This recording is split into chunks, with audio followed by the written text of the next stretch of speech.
Hi mga ka-Erna! Nandito tayo ngayon sa Buluhan Market dito sa Parañaque.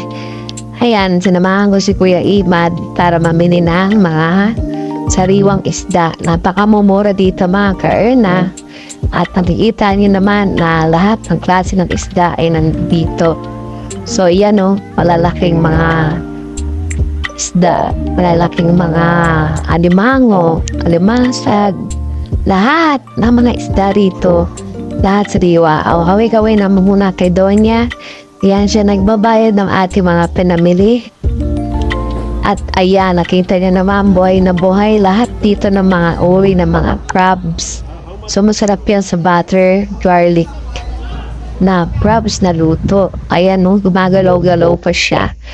So nakita niya naman bagong-bago at napakaganda rito. Yun lang. Bye-bye.